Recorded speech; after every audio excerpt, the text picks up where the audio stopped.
2009 সাল। মেক্সিকান এক হোটেলের সামনে দাঁড়িয়ে এক মহিলা চিৎকার করছেন, এই হোটেলের ভেতরে যারা থাকে তারা মানুষ খায়। কি রহস্য? না, একটা দুঃস্বপ্ন। আজকাল একটা নাম নেট দুনিয়ায় তোলপাড় করছে, জেফ্রি এপস্টাইন। নামটা শুনেছেন তো নিশ্চয়ই, কিন্তু কেন এই একটা নাম শুনলে আজ সারা বিশ্বের রাঘব বোয়ালদের বুক কাঁপছে? কি এমন আছে ওই হাজার হাজার পাতার নথিতে যা ফাঁস হওয়ার ভয়ে সবাই তটস্থ? শুধুই কি অপরাধ, নাকি এর পেছনে লুকিয়ে আছে ক্ষমতার নোংরা খেলা?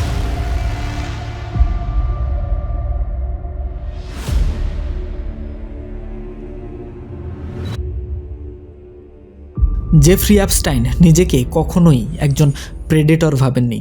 তার নিজের ভাষায় সে ছিল শুধু একজন অফেন্ডার। কিন্তু বাস্তবতা আরও ভয়ঙ্কর। সে কোনো রাজ পরিবারে জন্মায়নি, কোনো ধনীর ঘরে নয়। তার বাবা ছিলেন একটা পার্কের মালিক। কিন্তু এপস্টাইনের ছিল একটা জিনিস, বুদ্ধি। গণিতে অসাধারণ মেধা, আর এই মেধাই তাকে নিয়ে যায় কুপার ইউনিয়নের দরজায়, তারপর নিউ ইয়র্ক ইউনিভার্সিটিতে। ডিগ্রি শেষ হয়নি, কিন্তু তাতে কিচ্ছু যায় আসে না, কারণ এপস্টাইন খুব তাড়াতাড়ি বুঝে গিয়েছিলেন এই দুনিয়ায় ডিগ্রির চেয়ে বেশি দামি টাকা আর ক্ষমতা। 1974 সাল। ডিগ্রি ছাড়াই সে চাকরি পেয়ে যায় ম্যানহাটানের এক এলিট স্কুলে, ডাল্টন স্কুল, যেখানে পড়ে আমেরিকার সব ধনকুবেরদের সন্তানেরা। ঠিক এখানেই প্রথম অন্ধকারের ছায়া দেখা দেয়। অল্প বয়সী ছাত্রীদের সাথে আস্তে আস্তে গড়ে উঠতে থাকে জেফ্রির অস্বাভাবিক ঘনিষ্ঠতা। কিন্তু কেউ কিছুই বলেনি, কারণ এপস্টাইন ছিল ইউজফুল।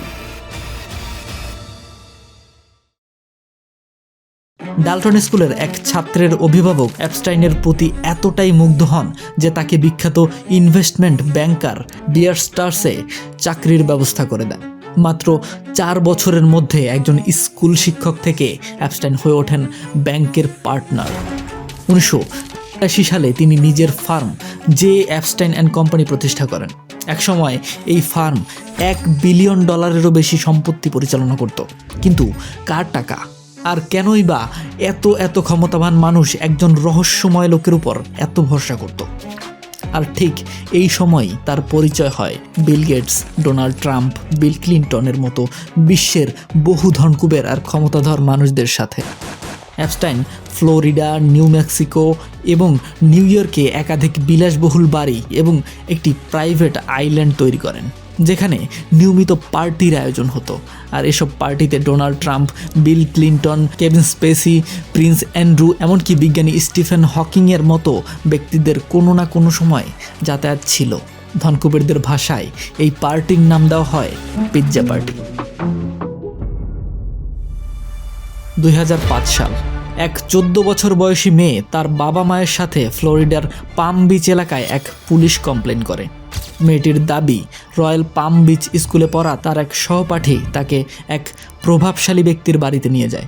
তাকে বলা হয় শুধু মাসাজ দেওয়ার বদলে $200 থেকে $300 দেওয়া হবে। কিন্তু ওখানে যাওয়ার পর যা ঘটলো তা, পুলিশ যখন জিজ্ঞেস করে আর কাউকে চেনো যে এখানে গিয়েছে, মেয়েটা 2 জনের নাম দেয়। তাদের সাথে কথা বললে আরও 2 জনের নাম আসে।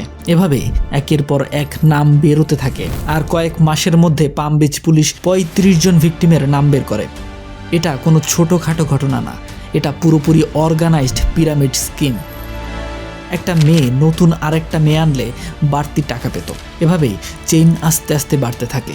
কিন্তু ম্যাক্সিমাম মেয়েদের বয়স 18 এর নিচে। 2006 সালের মে মাসে পুলিশ আর FBI এপস্টাইনের বিরুদ্ধে একটা স্ট্রং কেস তৈরি করে। 53 পেজের report. Florida, new York, new Mexico সব জায়গা থেকে ভিকটিমদের স্টেটমেন্ট নেওয়া হয়। উদ্ধার হয় নগ্ন ছবি, ভুয়া পাসপোর্ট। এই কেসে এপস্টাইনের তো আজীবন জেল হওয়ার কথা। কিন্তু তখনই শুরু হয় আসল খেলা। 2007-8 সালের মাঝামাঝি তৎকালীন মার্কিন অ্যাটর্নি আলেকজান্ডার অ্যাকোস্টা এপস্টাইনের আইনজীবীদের সঙ্গে একটি গোপন চুক্তি করেন। এই ডিলের ফলে তিনি গুরুতর অপরাধের পরিবর্তে শুধু 2 ছোট মামলার দোষ স্বীকার করে, আর তার সাজা হয় মাত্র 18 মাস। যদিও তাকে 13 মাসেই ছেড়ে দেওয়া হয়, তবে এই সময়টুকুও তার জন্য জেল ছিল না। দিনে তিনি দিব্যি অফিসের কাজ করতেন, রাতে শুধু ঘুমাতে যেতেন জেলখানায়। এরপর অনেক বছর এপস্টাইন নর্মাল লাইফ কাটায়। এখানে একজনের কথা না বললেই নয়, জুলি কে ব্রাউন, মিয়ামি হেরাল্ডের ইনভেস্টিগেটিভ জার্নালিস্ট। 2009 সাল থেকে তিনি এই কেসটাকে ফলো করছিলেন। বছরের পর বছর রিসার্চ করে 2018 সালের নভেম্বরে একটা সিরিজ অফ রিপোর্ট পাবলিশ করেন, প্রিভার্সন অফ জাস্টিস। 80+ ভিকটিম। তার রিপোর্ট পুরো আমেরিকাকে কাঁপিয়ে দেয়। 2019 সালে এপস্টাইন আবার গ্রেপ্তার হয়, এবার সরাসরি ট্রাফিকিং। মনে হচ্ছিল শেষ পর্যন্ত বিচার হবে, কিন্তু গল্প এখানেই শেষ নয়। তারপরই আসে গল্পের সবচেয়ে বড় টুইস্ট। 10 আগস্ট 2019-এ জেলেই এপস্টাইনকে মৃত অবস্থায় পাওয়া যায়। 2024-এর নির্বাচনে ট্রাম্প এপস্টাইন ফাইলস নিয়ে ব্যাপক প্রচারণা চালায়। বলেন, আমি ক্ষমতায় আসলে সব ফাইল রিলিজ হবে। 2025-এ ট্রাম্প প্রেসিডেন্ট হলেন, সবাই অপেক্ষায়। কিন্তু তারপর জাস্টিস ডিপার্টমেন্ট থেকে বলল কোনো ক্লায়েন্ট লিস্ট নেই, কিছুই রিলিজ হবে না। ট্রাম্প নিজেও তখন বলতে লাগলেন, এটা একটা বোরিং স্টাফ, ডেমোক্রেটদের বানানো গল্প। আসলে ট্রাম্প চাইছিলেন না যে এপস্টাইন ফাইলস রিলিজ হোক, কিন্তু ইউএস কংগ্রেসের চাপে গত বছর এপস্টাইন ফাইলস ট্রান্সপারেন্সি অ্যাক্ট পাশ হয়। জানুয়ারি 2026-এ যুক্তরাষ্ট্রের বিচার বিভাগ প্রায় 30 লাখেরও বেশি নথি প্রকাশ করে, আর এতে উঠে আসে প্রায় 350 জন ভুক্তভোগীর বর্ণনা, এপস্টাইনের অভ্যন্তরীণ নেটওয়ার্ক, প্রভাবশালী ব্যক্তিদের সঙ্গে যোগাযোগের তথ্য, ফ্লাইট লগ এবং ইমেল। অনেক নথিতেই দেখা গেছে ডোনাল্ড ট্রাম্প এপস্টাইনের ব্যক্তিগত জেটে 8 বার ভ্রমণ করেছিলেন। তবে এখানে পুরো ফাইলস রিলিজ হয়নি, লক্ষাধিক ডকুমেন্ট এখনও আটকে আছে। যেগুলো রিলিজ হয়েছে সেগুলোরও অনেক রেডাক্টেড, অর্ধেক লাইন কালো মার্কার দিয়ে ঢাকা। জাস্টিস ডিপার্টমেন্টের কথা অনুযায়ী এখনও অর্ধেকের বেশি ফাইলই প্রকাশ হয়নি। তাহলে আর কি কি লুকানো আছে বাকি ফাইলগুলোতে? কোন কোন প্রেসিডেন্ট, বিলিয়নিয়ার আর সেলিব্রিটির নাম বেরোনো বাকি এখনও? কারা এসেছিল এই প্রাইভেট দ্বীপে? এপস্টাইনের উদ্দেশ্যই বা কী ছিল? অনেক প্রশ্ন এখনও বাকি।